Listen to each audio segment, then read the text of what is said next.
2029 ఎప్పుడు వస్తుందో ఎప్పుడు వస్తుందో అని చెప్పేసి ప్రతి ఒక్క వైఎస్ఆర్సీపీ కార్యకర్త నడుము కట్టుకొని వైఎస్ఆర్సీపీ జెండాను భుజం వేసుకొని మా నాయకుడు మా వస్తాడని చెప్పి ఆశగా ఉన్నారు.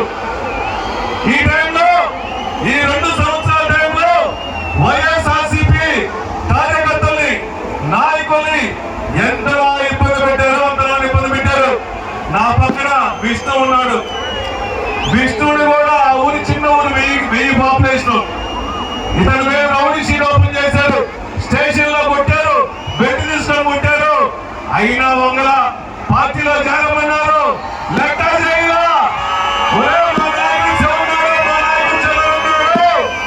అధికారం వస్తుంది, ఎన్ని దెబ్బలైనా తింటారు కానీ ఈ తల వంచడు. వైఎస్ఆర్ కాంగ్రెస్ పార్టీ జగన్మోహన్ కోసం పనిచేస్తామని చెప్పేసి నా సోదరుడు ఇంత గట్టిగా నిలబడ్డారు. ఒక చిన్న ఊర్లో ఇంతలాంటి ప్రేమ కట్టారంటే వైఎస్ఆర్సీపీ మీద ఎంత ప్రేమ గుర్తుపెట్టుకోండి. చాలా మంది రాష్ట్రంలో చాలా మంది నాయకులు చెప్తున్నారు, అన్న మిగిలిన చోట చౌదరులు ఎలా ఓట్లేసారు నాకు తెలియదు కానీ దర్శి మొత్తం చౌదరులు వివో వేసారు నా ఓట్లు. ఏ ఉద్దేశం చేసుకున్నావు అన్నా నువ్వు అని చెప్పి అంటున్నారు.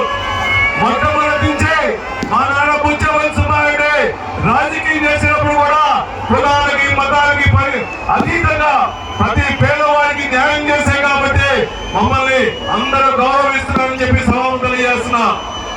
ఒక్కడే గుర్తుపెట్టుకోండి, ఎవరైనా రాజకీయాల్లో వచ్చినప్పుడు కులాలతో రాజకీయాలు చేసిన అనదు. గుణం ఉన్నవాడే రాజకీయ నాయకుడు అవుతాడు. ఎవరికి గుణం ఉందో వాడిని ఎమ్మెల్యే చేసుకుంటా అని చెప్పి సభను తెలియజేస్తున్నా. ఒకటి గుర్తుపెట్టుకోండి, అక్క నమస్తే, చెల్లెమ్మ నమస్తే, నీకు అధికారం ఉందని చెప్పేసి వైఎస్ఆర్సీపీ నాయకుల్ని తొక్కేస్తాము నడిపేస్తామంటే ఎవరు బలాయించే పరిస్థితి లేదు. అంతకంటే పనిచేస్తాము, దెబ్బ తీస్తామని చెప్పి సభను తెలియజేస్తున్నా. ఇక్కడ నాయకులు ఉన్నా పోయినా ఏ ఊర్లో ఏ నాయకులు మా నాయకులు ఇబ్బంది పెట్టారు నాకు బాగా గుర్తున్నాయి. నాకు అప్పుడే మధ్య వరకు రాలా. 20 సంవత్సరాల నుంచి రాజకీయం చేస్తున్నా, ఇంకా 20 సంవత్సరాలు రాజకీయం చేస్తా, ఇదే దశలో ఉంటాను. జెండాలు పట్టుకున్న కార్యకర్తను నమ్ముకుంటున్నాను, ప్రతి ఒక్కరిని న్యాయం చేస్తాను. ఎలక్షన్ అయిన తర్వాత గెలిచిన తర్వాత జెండా పక్కన ఉంటాను చూసావా, వాళ్ళ మాత్రం దగ్గర చేస్తామే. వేటుపోటు నాయకులు అడిగిపోతూ మొన్న ఎలక్షన్ లో ఎవరు పనిచేస్తాడో వాళ్ళే మొన్న పనిచేస్తే ఈసారి 20,000 మెజార్టీతో మనం గెలుస్తామని చెప్పి సభను తెలియజేస్తున్నాం. చాలా మంది చంద్రబాబు నాయుడు గారు ఎలక్షన్ అప్పుడు ఇచ్చిన హామీలు సూపర్ 6 అని చెప్పేసి హిట్ అయ్యని చెప్పి చెప్పుకున్నారు. అయ్యా ఒకటి గుర్తు పెట్టుకోండి, ఈ రాష్ట్రంలో జగన్మోహన్ గారు 4 నేటి పథకం పెట్టి రాష్ట్రంలో అన్ని స్కూళ్లు బాగా డెవలప్ చేశారు. ఇప్పుడు మీరు చూస్తే అన్ని స్కూళ్లు చుట్టూ తిరిగి భోజనం బాగుందా, బాత్రూమ్స్ బాగున్నాయి అని చెప్పి చెబుతున్నారు. ఒక్కటన్నా ఈ నియోజకవర్గంలో కానీ రాష్ట్రంలో కానీ మంత్రివర్గం కానీ ముఖ్యమంత్రి కానీ ఒక్క బాత్రూమ్ ఉన్న కట్టారు ఆడపిల్లల కంటే ఏది అట్లా ఒక్క బాత్రూమ్ కూడా కట్టిన జాతీయ నాయకులు మీరు అభివృద్ధి చేశామంటే ఎవరు నమ్ముతారు? ఎవరు నమ్మేదే లేదు. మీరు దోచుకోవడం తప్ప ఇంకెవరికి ఏం చేయరు. అభివృద్ధి అంటే దాచుకోవడం కాదు.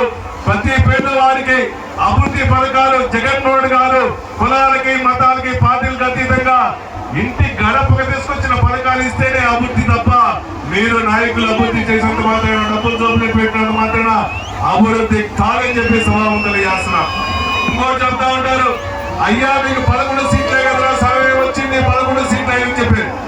11 సీట్లు వచ్చినంత మాత్రాన మా నాయకుడు భయపడే నాయకుడు కాదురా సార్, ఈ ముందు గెలిచారు మీరు. మా పార్టీ మా ప్రభ దగ్గర ఒక జెండా గుర్తుంటే మీ ప్రభ మీద 3-4 జెండాలు అవుతుంటే దమ్ముంటే ఒక జెండా తిరండి. విడిపోతే ఓడిపోతాం అని చెప్పి భయపడి 3 పార్టీలు 4 పార్టీలు పెట్టుకున్నారు. ఈసారి ఈవీఎంలు కూడా పనిచేయవు. నా సహాయంగా మన నొక్కే నొక్కుడికే ఈవీఎంలు కూడా పగిలిపోతా ఉంటాయి. ఈసారి జగన్మోహన్ గారి సునామీని ఎవరు ఆపలేరు. జగన్మోహన్ గారి గాలి ఆపలేరు, జోరు ఆపలేరు అని చెప్పి సభను తెలియజేస్తున్నా. ఎవరు అడ్డొస్తే జగన్నాథరావు ఎక్కడ వస్తాయి కేసుకొని పోతామని చెప్పి సభను తెలియజేసుకుంటూ మీ అందరికీ పూజపల్లి శ్రీపతి సైడ్ ఉన్నారు. జిల్లా అనుకుంటాడు, మన నాయకుడు ముఖ్యమంత్రి అవుతాడు. మీ అందరి సపోర్ట్ మళ్ళీ ఎమ్మెల్యే చేయాలని మనస్ఫూర్తిగా కోరుకుంటూ ఇక్కడ వచ్చేసిన వైఎస్ఆర్సీపీ నాయకులందరికీ, కార్యకర్తలందరికీ శిరస్సు నుంచి నమస్కారం తెలియజేసుకుంటూ మరొకసారి జై జగన్, జై వైఎస్ఆర్, జై వైఎస్ఆర్. ఈ కార్యక్రమానికి మరో ముఖ్య అతిథి మమ్మల్ని ఎప్పుడు ఏ మీటింగ్ వచ్చి నా సైజ్ వస్తా ఉండదు, శివ మాట్లాడిస్తారా మాట్లాడినారు. 50% రిజర్వేషన్ అమ్మా మీకు. 50 పెట్టినా మహిళలు ఉన్నారు ఈ రాష్ట్రంలో.